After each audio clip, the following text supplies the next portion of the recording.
मैं पूरे विजयपुर विधानसभा क्षेत्र की जनता को अपनी ओर से बहुत बहुत धन्यवाद देता हूँ। उनका प्यार और सहयोग इसलिए मुझे मिलता रहा है और मिलता रहेगा। परिस्थितियाँ हैं जो भी, मैं हार को पूरी तरह से स्वीकार करते हुए मैं जिस दिन राजनीति में मैंने कदम रखा, शिक्षा प्राप्त करने के बाद मैंने सास की सेवा में भी जा सकता था और इधर भी आ सकता था, लेकिन क्षेत्र की व्यवस्था को, क्षेत्र की स्थिति को देखते हुए मैंने समाज सेवा का क्षेत्र चुना। मैं चाहता था कि विजयपुर क्षेत्र को विकास के पथ पर आगे ले जाऊं। ये मेरा राजनीति में कदम रखा उसी दिन से संकल्प है और इसको मैं, जनता ने भले ही मुझे नकार दिया हो, लेकिन मैं जनता के बीच में रहूँगा, जनता के सुख दुख में साथ रहूँगा और अपने क्षेत्र के विकास के लिए हर संभव जीवन पर्यंत मैं अपनी ओर से प्रयास करता रहूँगा। मैं पुनः अपनी जनता को बहुत बहुत धन्यवाद देता हूँ, अपने समस्त कार्यकर्ताओं को भी बहुत बहुत धन्यवाद देता हूँ। जब से सरकार ने आपको मंत्री बनाया, आप लगातार क्षेत्र में रहे, तमाम बड़े कामों को आप लेके आए, मुख्यमंत्री जी ने बड़ी बड़ी सौगातें दी। अब कहीं कोई कमी नज़र आई आपको कि आखिर जनता क्या चीज़ नहीं समझ पाई, जनता से कहाँ गलती हुई?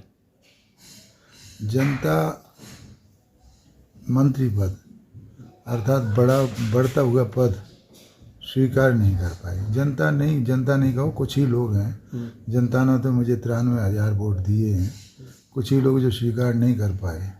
परिस्थितियां ऐसी रहीं कि कुछ लोगों को ये लगा कि इसके आने के बाद हमारा सब कुछ ख़त्म हो जाएगा। उन लोगों ने भी पूरी कोर कसर नहीं छोड़ी। जनता को उन्होंने भ्रमित किया और जनता को बरगलाया। जो भाजपा के लोग थे उनको बरगलाया और कहा कि अगर ये जीत के आ गया तो तुम्हारी कौन सुनेगा, अपने आदमियों को देखेगा। जबकि ऐसा नहीं है। मैं पूर्ण रूप से भारतीय जनता पार्टी में शामिल हुआ हूँ और भारतीय जनता पार्टी की नीति और रीति और सिद्धांतों पर चलता रहूँगा।